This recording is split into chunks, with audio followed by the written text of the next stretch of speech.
history of Nigeria's democratic journey. 32 years after June 12 and 26 years of unbroken democratic rule since 1999.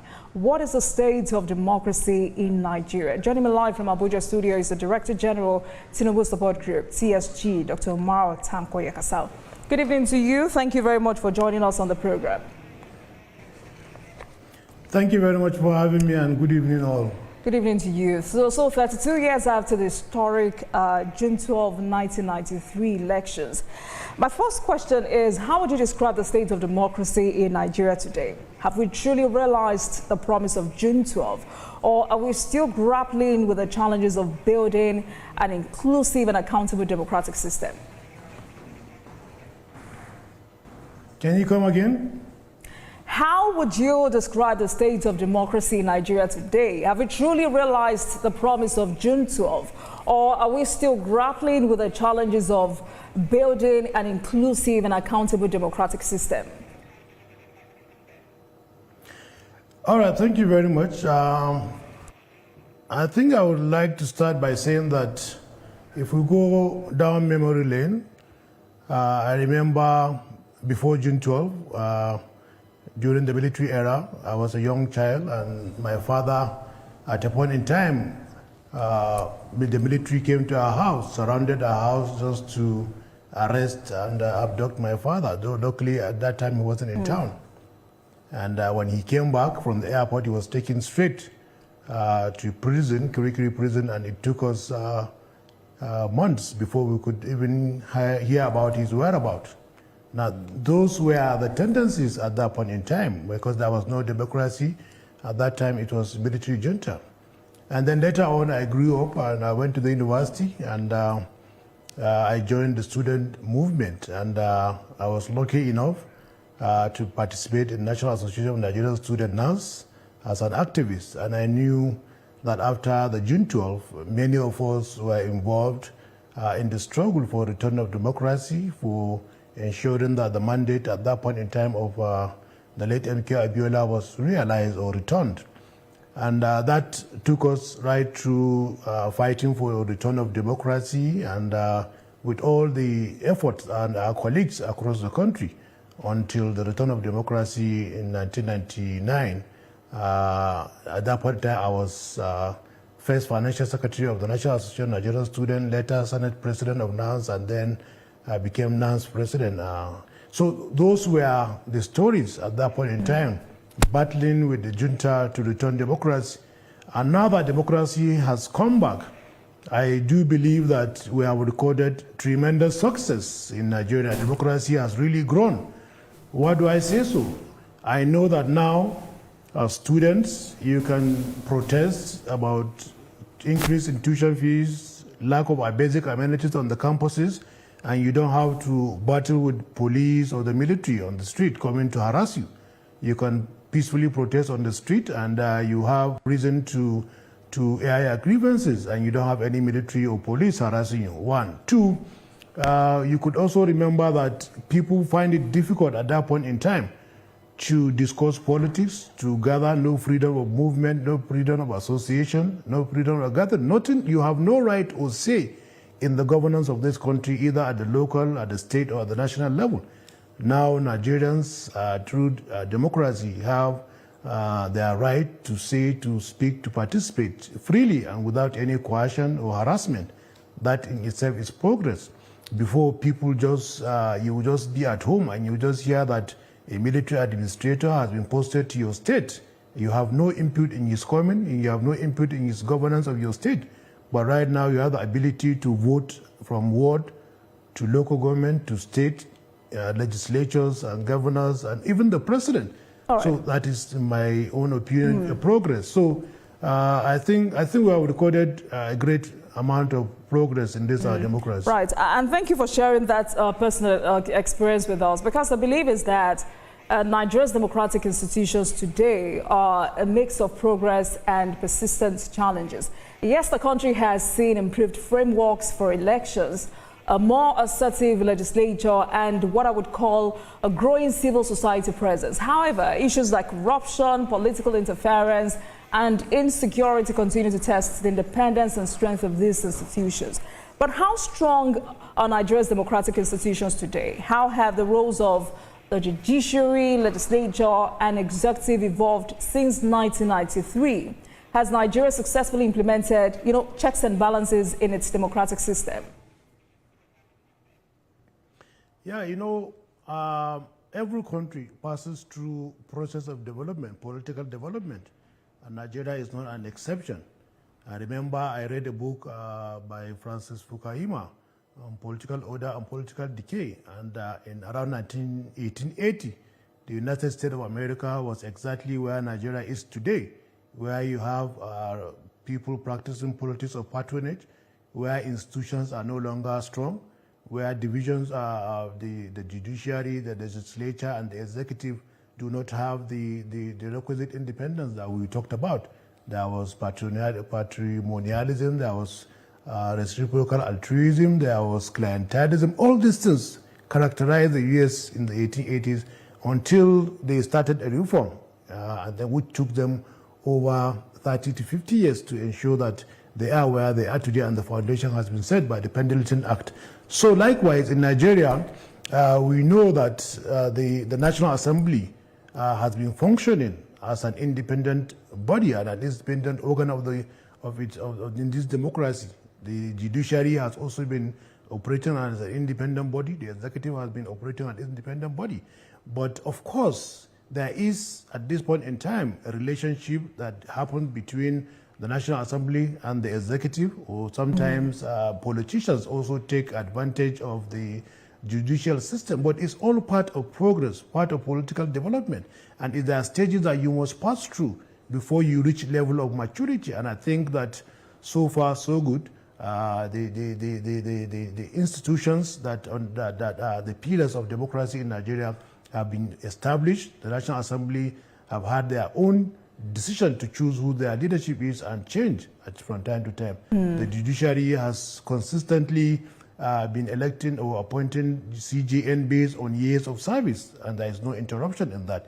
The executive have also tried to ensure that policies and programs align with the wishes and aspirations of Nigerians. So I think that and nobody is using the army, the police to coerce anybody in order to take a decision in this country. So I think that the institutions, they are not there yet, but it's a process of development. And like I've told you, if you read history, it takes years for democracy to take its final route and for it to achieve that level. But you know that even in the US, you get to a point where the judiciary and the legislative arm of government will begin to exercise vetocracy. Vetocracy is a situation where, because they have powers, executive will come with policies and programs, and then the National Assembly will use their veto power to stop it, or the judiciary will use their veto power to stop it. Even though I've not reached that level, but this is currently what's happening in the US. Trump wants things passed. Somebody will just go to the court, and then they will stop that executive order from being implemented.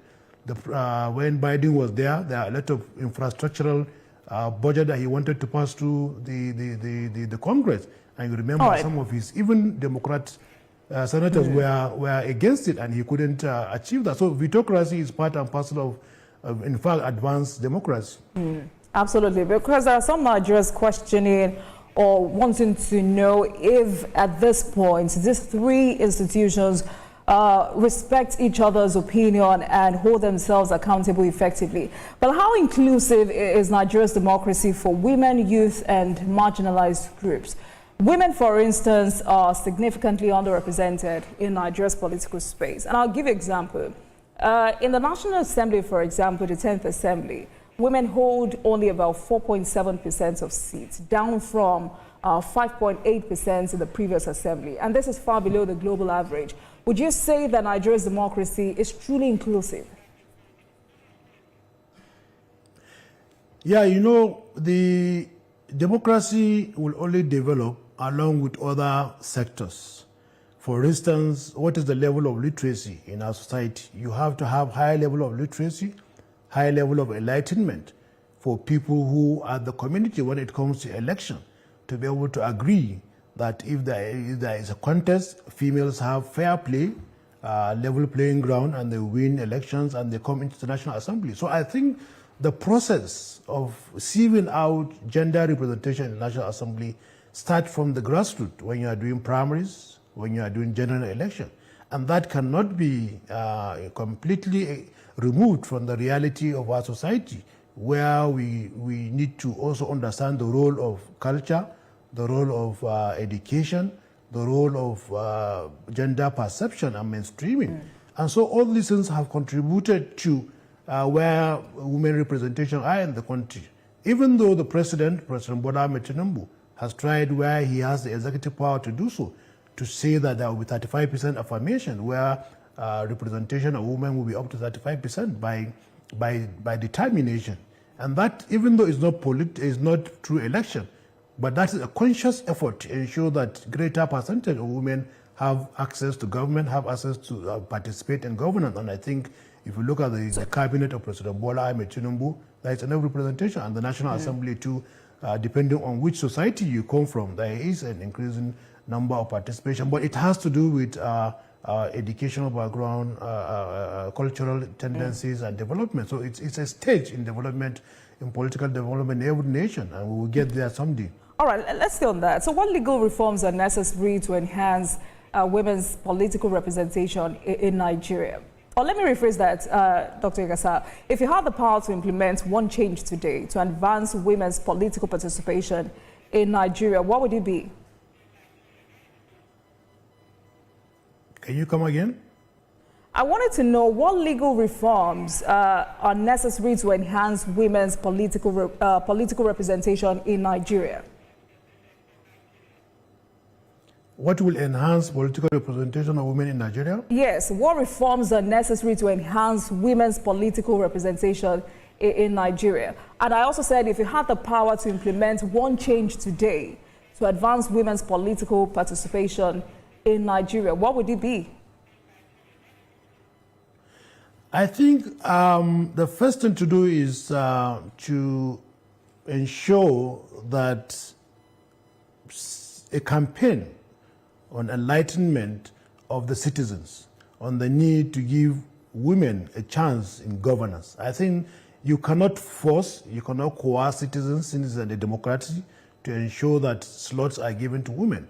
But the only way you can achieve that is through advocacy, through sensitization, reaching out to communities who determine the vote, who ensure that people get opportunity to serve in government. So I think sensitization, education, and then enlightenment of the community and politicians are very key in that, achieving that.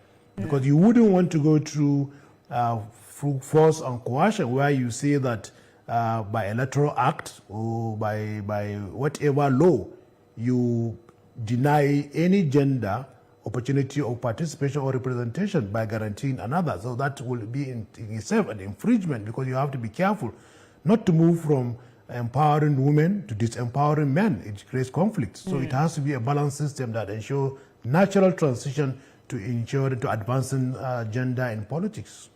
That sounds interesting, because, you know, the notion is that Nigeria's democracy is formally inclusive in terms of constitutional guarantees, but practically exclusive in the political and decision-making arenas. And that was why it was important to get your perspectives on that. But moving on quickly, and this is me taking you back to one of the many statements made by late Chief MK Abiola. He once said, only real democracy can move our nation forward towards progress and earn her the respect she deserves from the international community. As a chieftain of the ruling party, what role do political parties play in promoting democracy and good governance? How has political competition evolved since the early years of democracy? Yeah, so, you know, I remember my dad was telling me a story that when that time we were young, when there is an election, every election cycle, they even have issues finding quality people who are qualified to contest positions. And like, for instance, in Kano, they take somebody from particular local government or community and ask him to go to a different community and contest so that he can win. That was a time in Nigeria where people move from one community to another in order to be able to represent the people of that community. But now, that is not so. Every community in Nigeria has grown to the level that for every election round, you have more than enough people that are qualified to go into contest. Now, the only challenge I see is that internal party democracy, where people who decide who picks what or who becomes what or who win primaries sometimes use their powers, their connections to ensure that internal party democracy does not take place. But also, it's also a part of development in politics. And I would say that some parties, like the All Progressive Congress, have ensured that internal party democracy takes place, where people who will freely go buy forms for primaries, expression of interest, and then go into contest and then win. Of course, you cannot remove complete politics and the political dynamics in the primaries that take place, which is part and parcel of the game of politics. And everybody who wants to play that game must go by the rule. But I'm ensuring you that sometimes there is a progress, because parties, and if you miss out in this political party, you have other platforms to be able to fly your own ticket. So political parties have contributed to the development of politics in Nigeria, but I know there are still challenges, there is still progress to be made, and there are still some changes here and there. Absolutely, and also because Nigeria's diversity is often seen as both a strength and a challenge. And I'm here wondering how we can foster greater unity while respecting this diversity. But let's take a break at this moment, and when we return, we'll continue this conversation. This is Politics Tonight, everyone.